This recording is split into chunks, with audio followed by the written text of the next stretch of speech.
ও তুই এই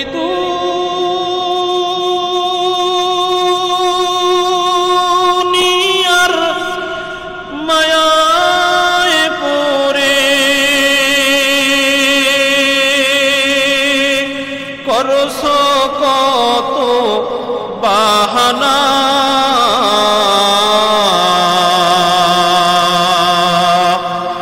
এই যে নয় তোরা আসল বাড়ি, কবর যে তোর আসল ঠিকানা। ও তুই এই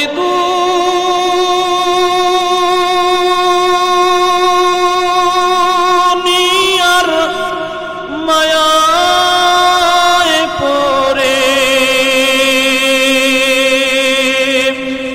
করছ কত বাহানা,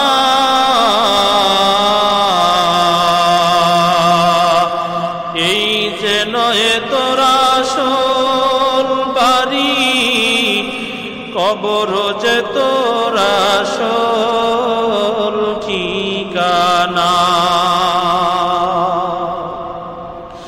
পূর্বপুরুষ সবাই গেল,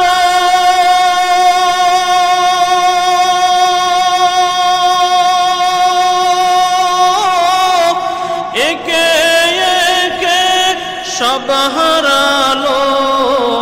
পূর্বপুরুষ সবাই গেল,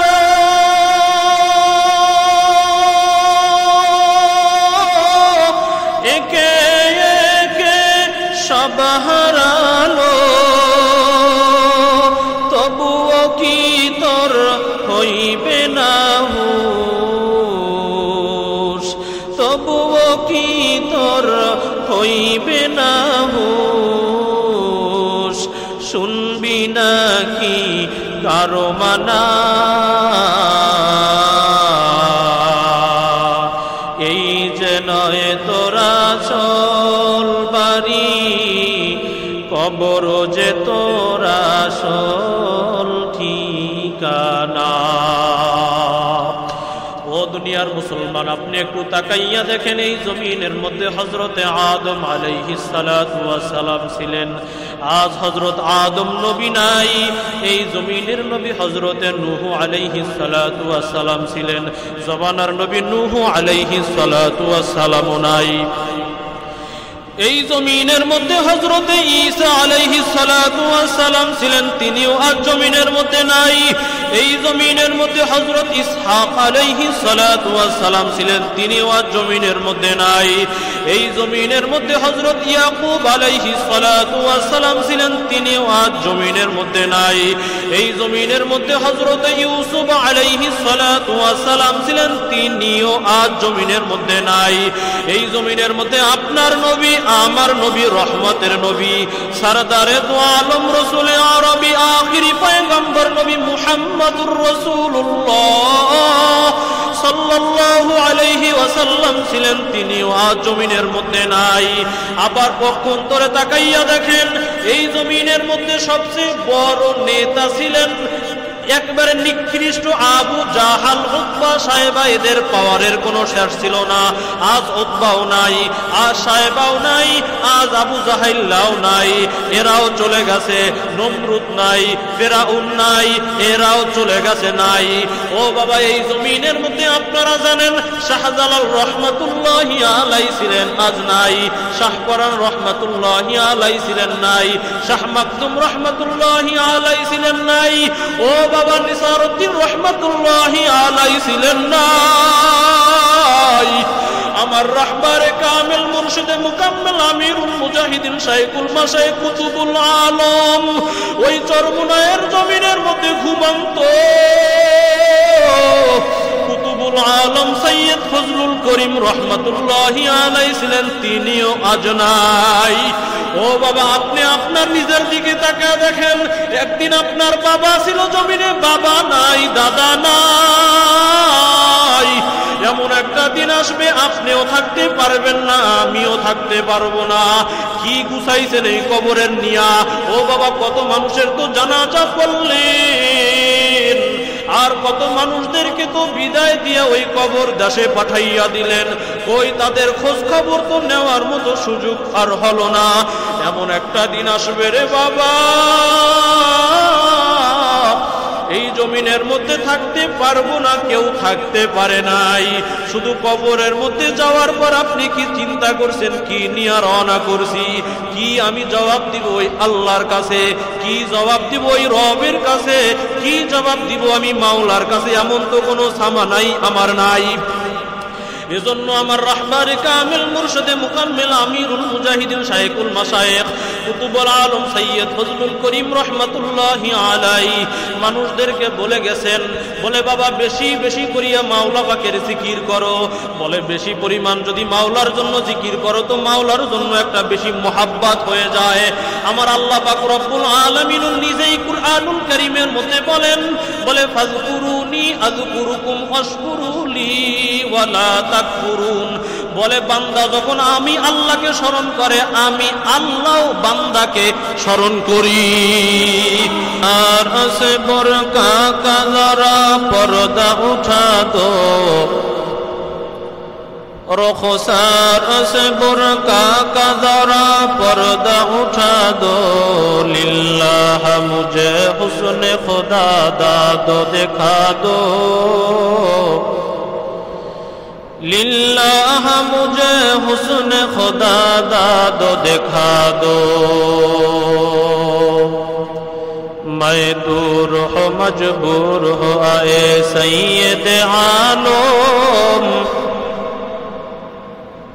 दीदार दिखा दे नहीं आवाज सुना दो, दीदार दिखा दे नहीं आवाज सुना दो। ला इलाहा इल्लल्लाह, ला इलाहा इल्लल्लाह, ला इलाहा इल्लल्लाह, ला इलाहा इल्लल्लाह, ला इलाहा इल्लल्लाह, ला इलाहा इल्लल्लाह।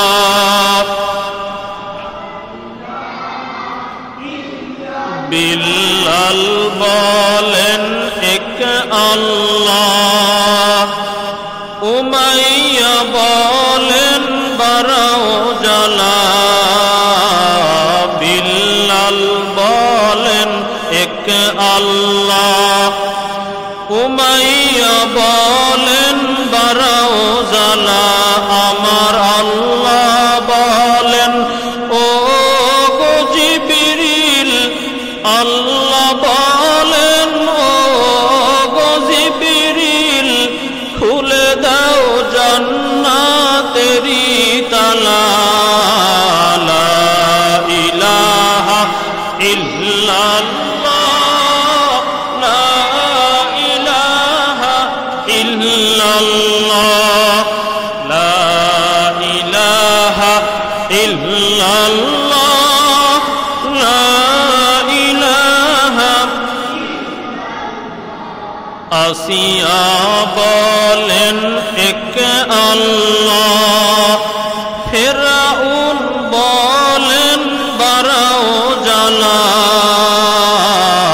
আসিয়া বলেন এক আল্লাহ, ফিরআউন বলেন বারাও জালা। আমার আল্লাহ বলেন ও গো জিবরিল, আল্লাহ বলেন ও গো জিবরিল, খুলে দাও জান্নাতেরি তালা। লা ইলাহা ইল্লাল্লাহ, লা ইলাহা ইল্লাল্লাহ, লা ইলাহা ইল্লাল্লাহ, লা ইলাহা।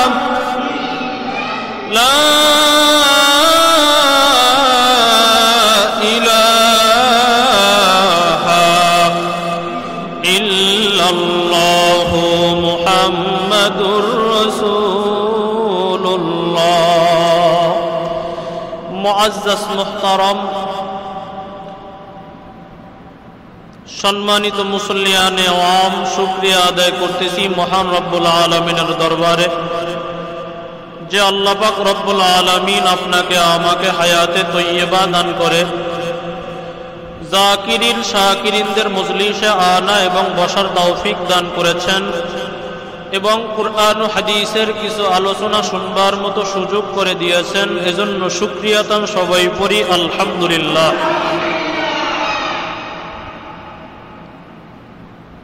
দুনিয়ার মধ্যে মানুষ দুই দল, এক দল দুনিয়াদার আর এক দল ইমানদার।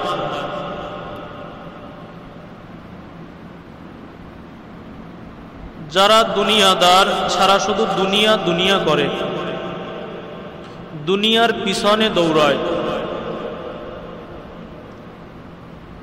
আর যারা ইমানদার তারা শুধু রবের পিছনে দৌড়ায়, কোথায় গেলে আমার আল্লাহকে পাওয়া যায়।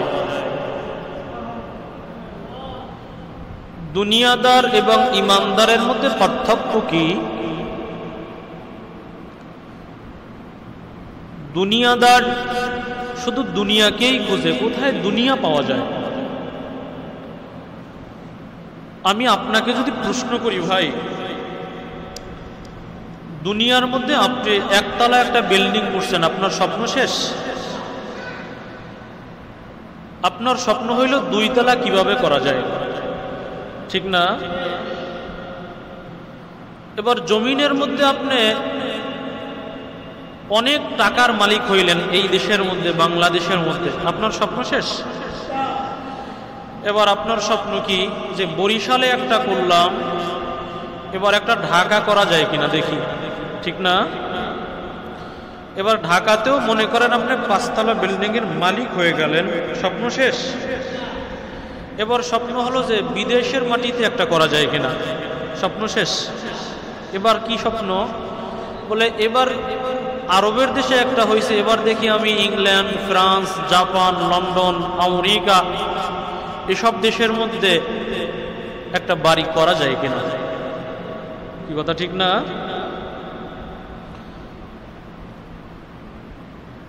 আবার দেখেন ইমানদার রিস্কাওয়ালা মানুষ, খেটে খায়, কৃষি কাজ করে, তার কোনো চাহিদা নেই। জিজ্ঞেস করবেন ভাই কেমন আছেন, হাসি দিয়ে বলবে আলহামদুলিল্লাহ।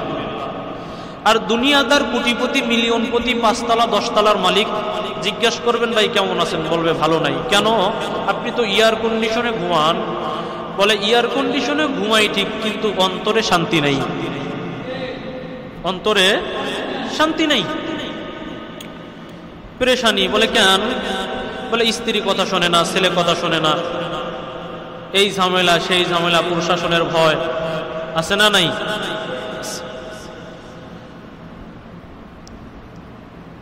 আবার দেখেন দুনিয়ার মধ্যে একদল শিক্ষিত আর একদল মূর্খ। মন্ত্রী, এবার মন্ত্রীও হয়ে গেছে, স্বপ্ন শেষ। এবার কি? প্রাইম মিনিস্টার, ঠিক না ভাই? ধরে নেন সে প্রাইম মিনিস্টারও হয়ে গেছে।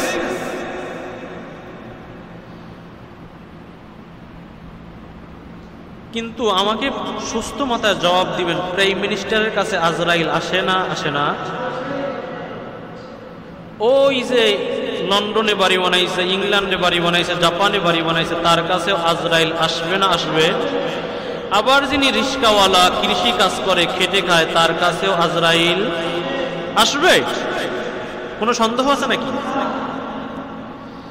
রিস্কাওয়ালার কাপড়ের রং সাদা, আর ধনী কোটিপতির কাপড়ের রং হলো লাল। রিস্কাওয়ালার কবরের মাপ 3.5 হাত, কোটিপতির হলো 10 হাত। কোনো পার্থক্য নাই। রিস্কাওয়ালার কবর হইল মাটির, আর ধনীর কবর হইল এয়ার কন্ডিশনের। বলেন সবার জন্য কি সমান? সমান। অতএব ধনীও যেই রাস্তায় যাইবে গরিবও একই রাস্তায় যাবে। গরিবের জন্য যেই কবর, ধনীর জন্য সেই কবর। অতএব আমাদের আসল ঠিকানা কোথায়? জোরে বলেন। রিস্কাওয়ালার জন্য কবর, কৃষকের জন্য, আবার যিনি এয়ার কন্ডিশনে থাকে তার জন্য, প্রাইম মিনিস্টারের জন্য, এমপির জন্য, সবার শেষ ঠিকানা হলো কোথায়? কবর। তাহলে কবরে গেলে কি লাগবে? জমিনের মধ্যে মার্কেট বা দোকানের মধ্যে গেলে পণ্য কেনার জন্য টাকার প্রয়োজন। কিসের প্রয়োজন বলেন? ঠিক আখিরাতের মধ্যে জান্নাত কেনার জন্য নেকের প্রয়োজন। কিসের প্রয়োজন? ভালো করে বুঝবেন। বাংলাদেশি টাকা নিয়ে গেছেন সৌদি আরবের দোকানে, আপনাকে কি পণ্য দিবে? বলেন। বলে বাংলার জমিনের টাকা সৌদি আরবের জমিনে চলে না, সৌদি আরবের টাকা বাংলার জমিনে, মালয়েশিয়ার টাকা বাংলাদেশে, বাংলাদেশের টাকা মালয়েশিয়া। ঠিক কবরের মধ্যে নেক ছাড়া জান্নাত পাওয়া যায় না। কি ছাড়া? নেক ছাড়া জান্নাত পাওয়া যায় না।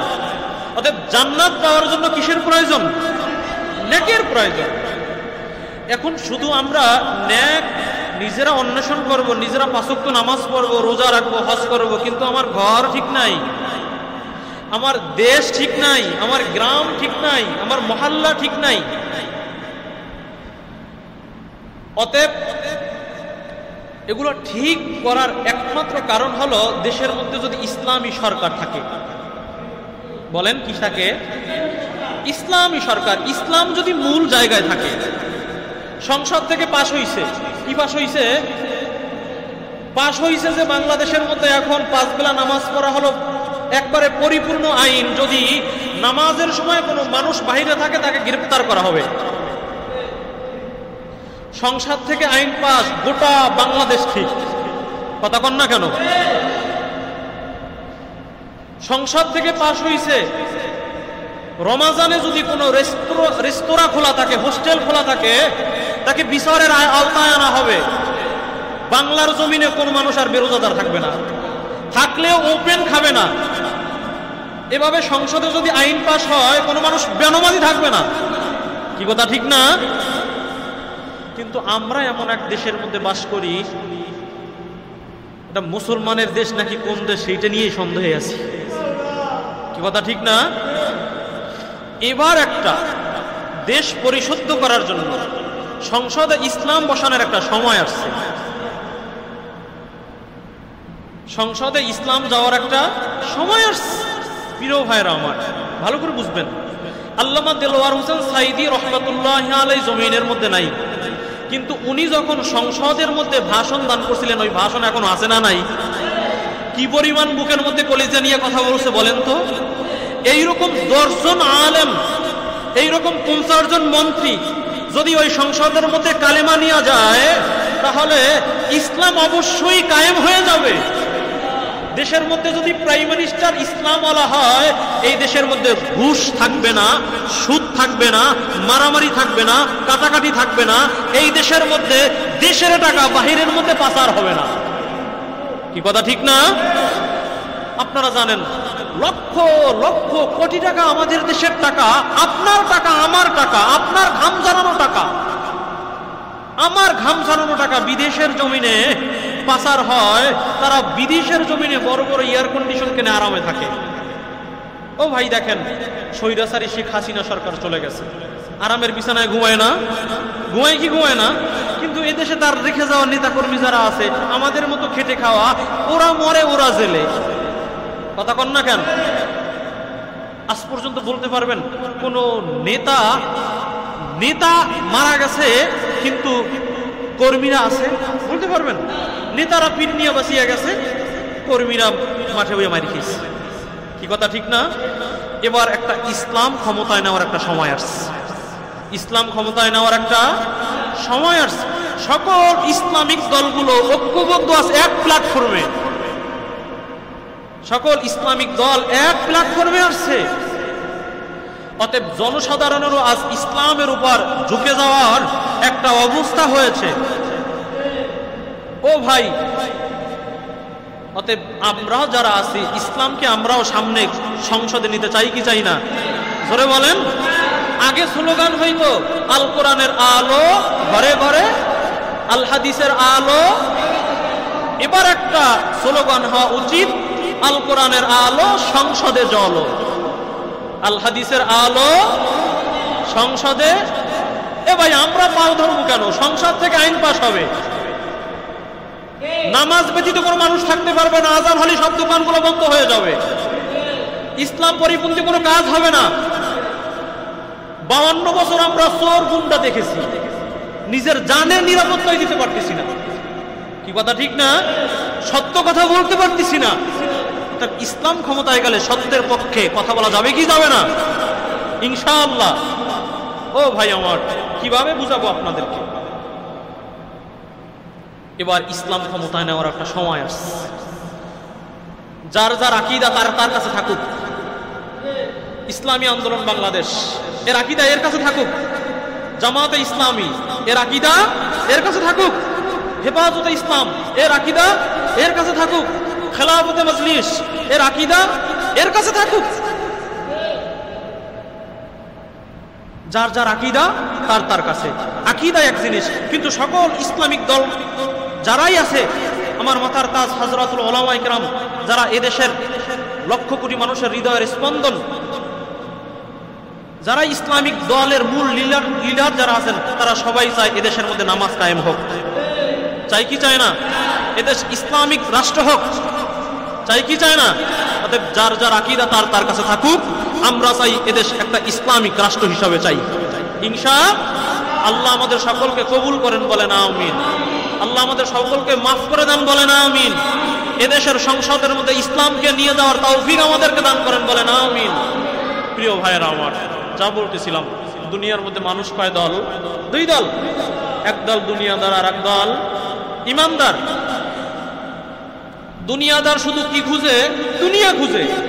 দুনিয়া খুঁজতে খুঁজতে অনেক সম্পদের পাহাড় বানাইছে। আর ইমানদার শুধু খোঁজে কোথায় রবকে পাওয়া যায়। কোথায়? দুনিয়াদার সমস্ত সম্পদের মালিক হওয়ার পরেও, কোটিপতি মিলিয়নপতি সব অর্থ সম্পদ থাকা সত্ত্বেও তার জন্য রাস্তা কবর, আর রিস্কাওয়ালার জন্য জায়গা কি? কবর। অতএব আমাদের চূড়ান্ত শেষ যে জায়গা, ওই জায়গার নাম কি বলেন? আরো জোরে বলেন। তাহলে দুনিয়ার মায়া এটা মায়াই না। দুনিয়ার মায়া এটা মায়াই না। দুনিয়ার সম্পদ এটা সম্পদই না। আমার সম্পদ কি? আমার আমল হলো আমার সম্পদ। আমার আমল আমার সম্পদ। আমি 5 বেলা নামাজ পড়ি, এটা আমার সম্পদ। আমি তেলাওয়াত করি, এটা আমার সম্পদ। আমি জিকির করি, এটা আমার সম্পদ। কারণ এরাই আমাকে কিয়ামতের ময়দানে আল্লাহর কাছে, আল্লাহর আরশের সামনে আমাকে শাফায়াতের উসিলা হবে। অতএব দুনিয়ার মায়াই মায়া। দুনিয়ার মায়া এটা কোনো মায়াই না। ও তুই এই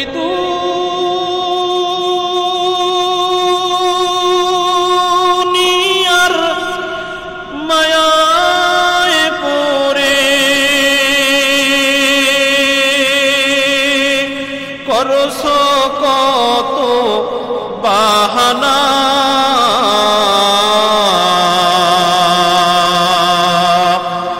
এই যে নয় তোরা আসল বাড়ি, কবর যে তোর আসল ঠিকানা।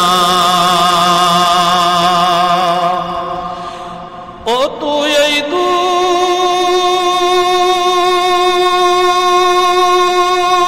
দুনিয়ার মায়ায় পড়ে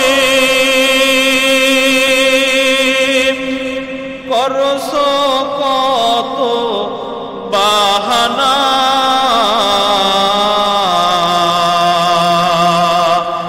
এই যে নয় তোরা আসল বাড়ি, কবর যে তোরা আসল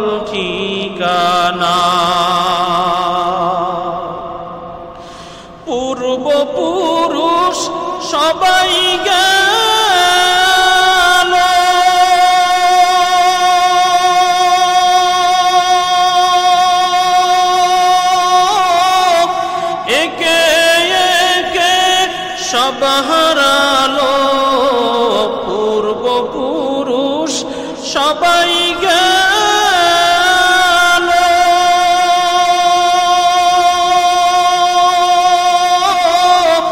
একে একে সব হারালো, তবুও কি তোর হইবে না হুঁশ, তবুও কি তোর হইবে না হুঁশ, শুনবি নাকি কারো মানা, এই যে নয় তোরা আসল বাড়ি, কবর যে তোরা আসল ঠিকানা।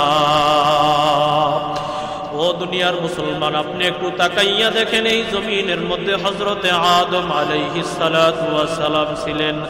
আজ হযরত আদম নবী নাই, এই জমিনের নবী হযরতে নূহ আলাইহিস সালাতু ওয়াস সালাম ছিলেন। জমানার নবী নূহ আলাইহিস সালাতু ওয়াস সালাম নাই। এই জমিনের মধ্যে হযরতে ঈসা আলাইহিস সালাতু ওয়াস সালাম ছিলেন, তিনিও আজ জমিনের মধ্যে নাই। এই জমিনের মধ্যে হযরত ইসহাক আলাইহিস সালাতু ওয়াস সালাম ছিলেন, তিনিও আজ জমিনের মধ্যে নাই। এই জমিনের মধ্যে হযরত ইয়াকুব আলাইহিস সালাতু ওয়াস সালাম ছিলেন, তিনিও আজ জমিনের মধ্যে নাই। এই জমিনের মধ্যে হযরত ইউসুফ আলাইহিস সালাতু ওয়াস সালাম ছিলেন, তিনিও আজ জমিনের মধ্যে নাই। এই জমিনের মধ্যে আপনার নবী, আমার নবী, রহমতের নবী, সরদারে দু আলম, রসুল আরবি, আখিরি পয়গম্বর নবী মুহাম্মদুর রাসূলুল্লাহ সাল্লাল্লাহু আলাইহি ওয়াসাল্লাম ছিলেন, তিনিও আজ জমিনের মধ্যে নাই। আবার পক্ষান্তরে তাকাইয়া দেখেন, এই জমিনের মধ্যে সবচেয়ে বড় নেতা ছিলেন একবারে নিকৃষ্ট আবু জাহাল, উতবা, সাহেবা, এদের পাওয়ারের কোনো শেষ ছিল না। আজ উতবাও নাই, আজ সাহেবাও নাই, আজ আবু জাহাইল্লাও নাই, এরাও চলে গেছে। নমরুদ নাই, ফিরাউন নাই, এরাও চলে গেছে নাই। ও বাবা, এই জমিনের মধ্যে আপনারা জানেন শাহজালাল রহমাতুল্লাহি আলাইহি ছিলেন, আজ নাই। শাহপরান রহমাতুল্লাহি আলাইহি ছিলেন, নাই। শাহ মাকদুম রহমাতুল্লাহি আলাইহি ছিলেন, নাই। ও বাবা, নিসারউদ্দিন রহমাতুল্লাহি আলাইহি ছিলেন, নাই। আমার রাহবারে কামিল, মুর্শিদে মুকাম্মেল, আমিরুল মুজাহিদিন, শাইখুল মাশায়েখ, কুতুবুল আলম ওই চরমুনায়ের জমিনের মধ্যে ঘুমন্ত কুতুবুল আলম সৈয়দ ফজলুল করিম রহমাতুল্লাহি আলাইহি ছিলেন, তিনিও আজ নাই। ও বাবা, আপনি আপনার নিজের দিকে তাকিয়ে দেখেন, একদিন আপনার বাবা ছিল জমিনে, বাবা নাই, দাদা নাই। এমন একটা দিন আসবে আপনিও থাকতে পারবেন না, আমিও থাকতে পারবো না। কি গুছাইছেন এই কবরের নিয়া। ও বাবা, কত মানুষের তো জানাজা করলেন, আর কত মানুষদেরকে তো বিদায় দিয়া ওই কবর দেশে পাঠাইয়া দিলেন। ওই তাদের খোঁজ খবর তো নেওয়ার মতো সুযোগ আর হলো না। এমন একটা দিন আসবে রে বাবা, এই জমিনের মধ্যে থাকতে পারবো না, কেউ থাকতে পারে নাই। শুধু কবরের মধ্যে যাওয়ার পর আপনি কি চিন্তা করছেন, কি নিয়ে রওনা করছি, কি আমি জবাব দিব ওই আল্লাহর কাছে, কি জবাব দিব ওই রবের কাছে, কি জবাব দিব আমি মাওলার কাছে? এমন তো কোনো সামা নাই, আমার নাই। এজন্য আমার রাহবারে কামিল, মুর্শিদে মুকাম্মেল, আমিরুল মুজাহিদিন, শাইখুল মাশায়েখ, কুতুবুল আলম সৈয়দ ফজলুল করিম রহমাতুল্লাহি আলাইহি মানুষদেরকে বলে গেছেন, বলে বাবা বেশি বেশি করিয়া মাওলা পাকের জিকির করো। বলে বেশি পরিমাণ যদি মাওলার জন্য জিকির করো তো মাওলার জন্য একটা বেশি মোহাব্বত হয়ে যায়। আমার আল্লাহ পাক রব্বুল আলামিন নিজেই কুরআনুল কারীমের মধ্যে বলেন, বলে ফাযকুরুনি আযকুরুকুম ওয়াশকুরুলি ওয়ালা তাকফুরুন। বলে বান্দা যখন আমি আল্লাহকে স্মরণ করে, আমি আল্লাহ বান্দাকে স্মরণ করি। জোরে জোরে বলেন না সুবহানাল্লাহ। আপনি আমার মাওলার ডাক দেন একবার আল্লাহ বলিয়া, আমার মাওলায় 10 বার মতন করে 70 বার ডাক দেয়, লাব্বাইকা ইয়া আব্দি, বান্দা তুই আমাকে ডাকো কা, এ বান্দা তুই আমাকে বুলাও কা। তোর কি প্রয়োজন, কি প্রয়োজন, কি প্রয়োজন? হাদিস শরীফের মধ্যে আসছে আপনি যখন আমার মাওলারে ডাক দেন আল্লাহ আল্লাহ বলে, তখন আমার মাওলায় ডাক দিয়া বলে বান্দা তোর কি প্রয়োজন আমাকে বল। বান্দা তো কিছুই বলে না, শুধু আমার মাওলারে ডাকে, মাওলাকে ডাকে, মাওলাকে ডাকে। আল্লাহ ডাক দিয়া বলে বান্দা তুই যেহেতু আমাকে ডাকতেছ, তুই আমাকে ডাকতেই থাক, আর তোর যা প্রয়োজন আমি মাওলা কুদরতি হাতে ফয়সালা করে দিতেছি। জোরে জোরে বলেন না সুবহানাল্লাহ। এজন্য বেশি বেশি করি আমার মাওলার নামের জিকির করো। বলে জিকির করলে কি হয়? বলে জিকির করলে বান্দার অন্তরের মধ্যে একটা গোস্তের টুকরা আছে যার নাম হলো কলব। ওই কলবটা অসুস্থ হয়, ওই কলবটাকে সুস্থ করার নাম হলো মাওলার জিকির। জোরে বলেন কি জিকির? কি বলেন? জিকির। জিকির বলে জিকির এমন এক ফুল পাওয়ারের ইবাদত। বলে যে যত বেশি জিকির করে সে তত বেশি আল্লাহর আরশের দিকে আগাইয়া যায়, আল্লাহর মুহাব্বতের দিকে আগাইয়া যায়। এজন্য আমার মাওলা একটা জিহ্বা দিয়েছে, জিহ্বাটাই দিছে শুধু জিকির করার জন্য। কি করার জন্য? জিকির। বলে সব সময় জিকির করতে থাকো, জিকির করতে থাকো। বলে জিকিরে কি ফায়দা? ফাজাইলে আমালের মধ্যে জিকিরের 100 ফায়দা নিয়ে আসছেন। 100 ফায়দা। এর মধ্যে একটা ফায়দা আছে, বলে বান্দার কখনো রিজিকে অভাব হবে না। এর মধ্যে আর একটা ফায়দা নিয়ে আসছেন, বলে বান্দা কখনো অসুস্থতার মধ্যে থাকবে না, বান্দা কখনো পেরেশানির মধ্যে থাকবে না, বান্দা সব সময় আমার মাওলার দিকেই আগাইতে থাকবে। আমরা কার দিকে আগাইতে চাই? জোরে বলেন, জোরে বলেন না।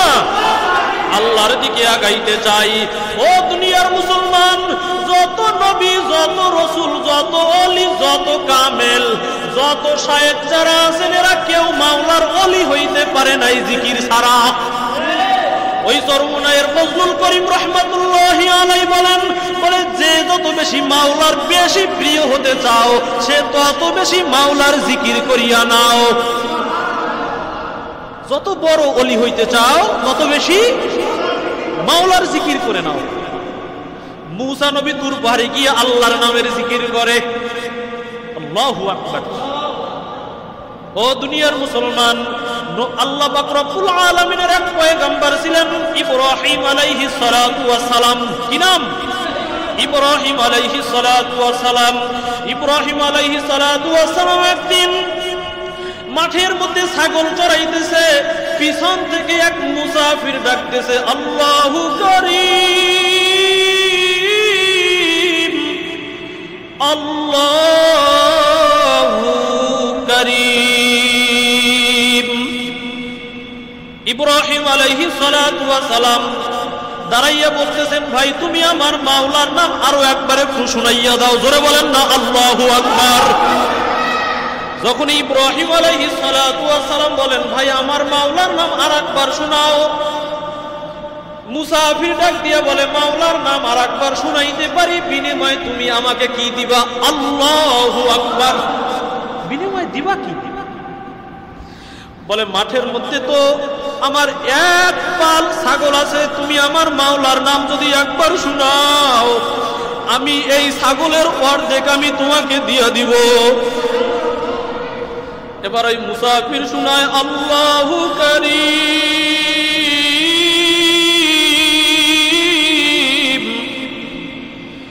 ইব্রাহিম আলাইহিস সালাতু ওয়াস সালাম এবার বেকারার মতো পাগল হয়ে গেছে, বলে ভাই আমার মাওলার নামটা আরেকবার শোনাও। বলে তুমি বিনিময় কি দিবা? বলে তুমি যদি আরেকবার শোনাও বাকি অর্ধেক আছে, আমি বাকি অর্ধেকও তোমাকে দিয়া দিব। এবার দ্বিতীয়বার শুনাইলেন, বলে ভাই আমার মাওলার নামটা আরো একবার শোনাও। বলে বিনিময় কি দিবা? দুইবার বললাম তো, তোমার সব ছাগলগুলা তো আমাকে দিয়াই দিলা। এবার বলে ভাই এই ছাগলগুলা রাখার জন্য তোমার একটা রাখালের প্রয়োজন আছে, তুমি যদি আমার মাওলার নামটা আর একবার শোনাও আমি তোমার এই সব ছাগলের রাখাল হয়ে যাব। কেমন মাওলার মুহাব্বত, কেমন মাওলার মুহাব্বত। জিকির করছে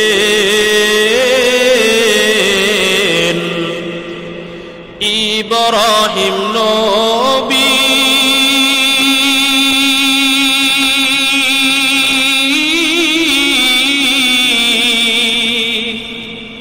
নমরুদের আগুনে। ওরে আগুন হইল ফুল বাগিচা, আগুন হইল ফুল বাগিচা, নবীর পশম জ্বলে না।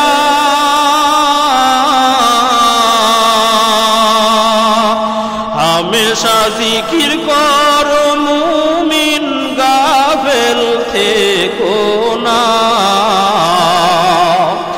জিকির করছেন মূসা নবী,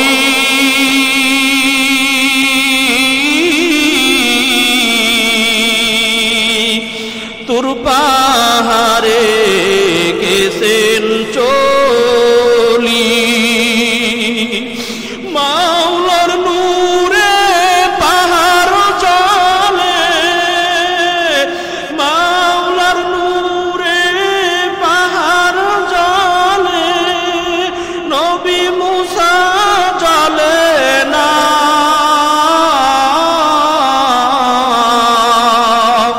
হামেশা জিকির কর মুমিন, গাফেল থেকো না। ওই এলাকার মুসলমানের জন্য হাঁটতে বসতে সব সময় আমার মাওলার জিকির করা যাবে কি যাবে না? আরো জোরে বলেন, যাবে কি যাবে না? কার নামের জিকির করব জোরে বলেন না। একবার আমার মাওলার একটু আল্লাহ বলিয়া ডাক দেন, আল্লাহ ও দয়ার মালিক আমার আল্লাহ। এজন্য বাবা কবরের মধ্যে কি সামানা নিয়ে রওনা করছো? এমন কোন সামানা নাই যেটা রবের কাছে পেশ করবা। এজন্য হামেশা মাওলার নামের জিকির করতে থাকো। জিকির করতে করতে করতে করতে যদি আজরাইল তোমাকে ধাক্কা দিয়া ফেলায়, আর তোমার নামের, আল্লাহর নামের যদি জিকির তোমার জবান থেকে বের হয়ে যায়, আমার রাসূল হাদিস শরীফের মধ্যে বলেন, যার শুরু এবং শেষ, অতএব জন্ম এবং মৃত্যু আমার মাওলার নাম দিয়া শুরু হয় এবং শেষ হয়, তার জন্য আমার মাওলা জান্নাত রাখছে। জোরে বলেন না সুবহানাল্লাহ। এজন্য বাবা সব সময় আমার মাওলার নামের জিকির করো, আর আল্লাহর কাছে মাপ চাও, আর বলো, আল্লাহ আমার মতো গুনাহওয়ালা আর কেউ নাই, আপনার মতো দয়ার মালিক আর কেউ নাই, আপনি আমাদেরকে আপনার রহমতের চাদরের মধ্যে নেন আল্লাহ। এজন্য বাবা আল্লাহর কাছে তওবা করো আর মাপ চাও, আর আমার মাওলার দেয়া হুকুমগুলো মেনে নাও। আল্লাহ আপনাকেও কবুল করেন, আমাদেরকেও কবুল করেন। আল্লাহ আমাদের সবকে মাফ করিয়া জান্নাতের মেহমান বানায় দেন, বলেন আমিন।